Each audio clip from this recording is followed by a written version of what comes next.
Videos about this in the past, but I kind of wanted to update one as far as how I use Koala. I use it in various ways, but I prefer Standalone.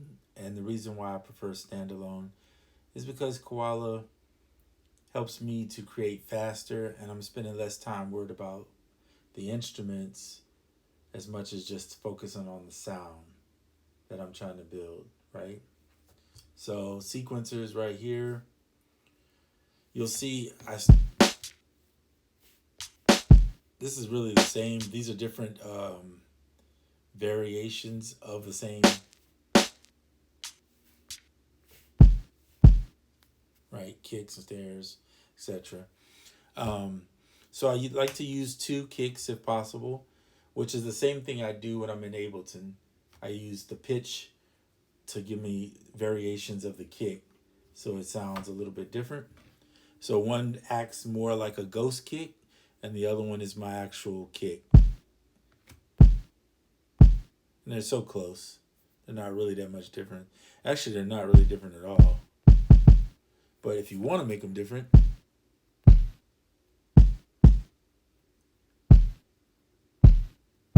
you can pitch one,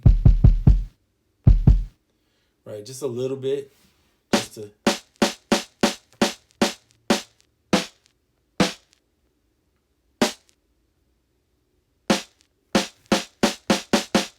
give it a little variation. I'm not gonna mess with the hats; they're fine with my opinion. All right, so let's do this. Solo out just the kicks, snares, so you can hear the beat.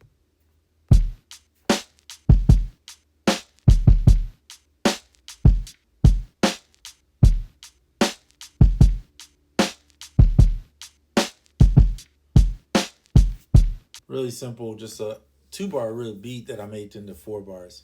So then I added in this portion, which I made in what's it called? Lord, Borderlands, right? Granular, Borderlands, granular. So I built this in Borderlands Granular, recorded, then sent it into the iPad. It sounds like this. Well,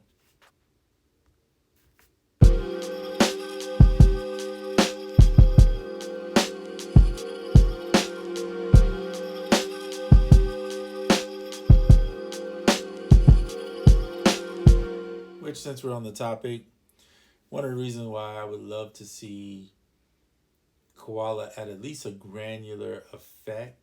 It's not going to be a ever be a granular plug-in, I don't think, in this thing, but it'd be nice to have a granular effect, just so that. And I know a lot of people are going to say you can make one. I don't want to make one. Let's just be honest.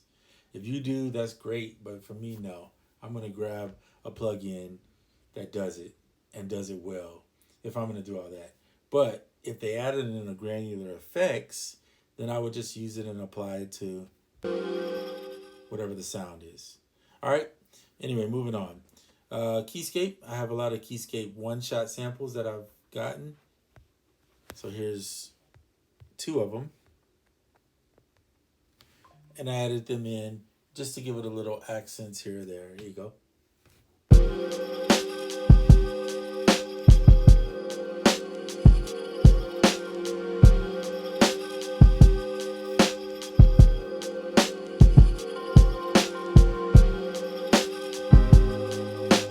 Okay, not much. Bells. And this one's kind of a bell-like, but it's different. Anyway, then I have one-shot pianos. Same. They're all in C, by the way. So I don't have to guess. I just play them on the piano. Or on the piano here if you just touch one. Whatever you want to do. Shown this in the past, as no tonality is my thing. If you bring it over and you touch the piano and select maybe, let's say, this one.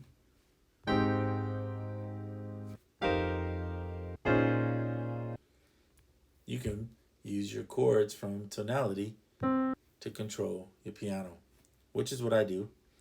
Then Another thing I'm going to show you with tonality. If you're in here and let's say you know, like this one's in A flat or F minor. I'm going to go cancel that right now. Down below, you'll see, I should be using the mouse, I apologize. So you click here, right? You recognize it's in A flat. And then you click here. Then you select A flat. Here's F minor right here. These are A flat major is the major of the scale, and then F is the relative minor. Okay? Here's the scale notes so you know what to play, what notes fall in that key. And I just learned them, just like you would have to do if you did it. So what I like to do is click here. I build the same, another episode. One is for the chords and one is for the melody. So I click there, and now I have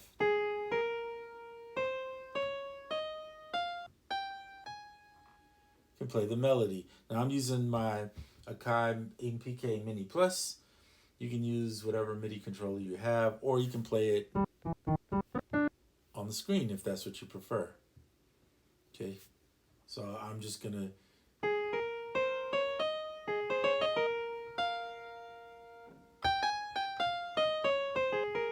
So I just play it and listen.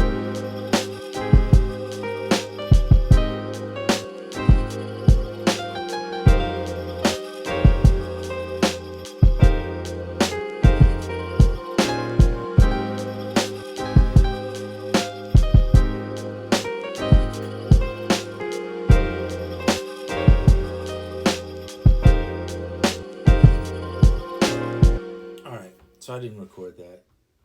Because one thing is, I'm Bluetoothing this in, and then if you use your Bluetooth, which I'm talking on a Bluetooth headset, and I did say Bluetooth, um, it will cause some latency that happens, and I can't play an accurate timing with that.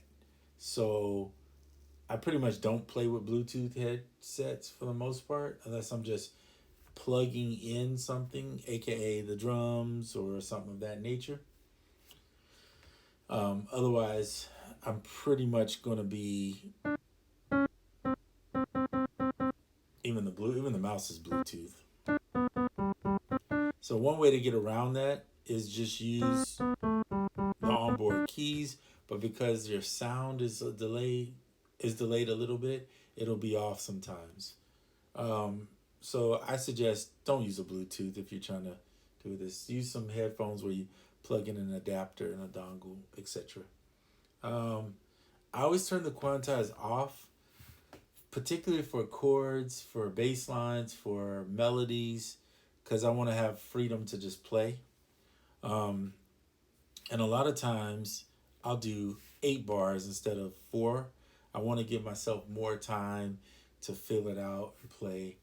And I even do 16 sometimes, but it's pushing it a bit much, I think.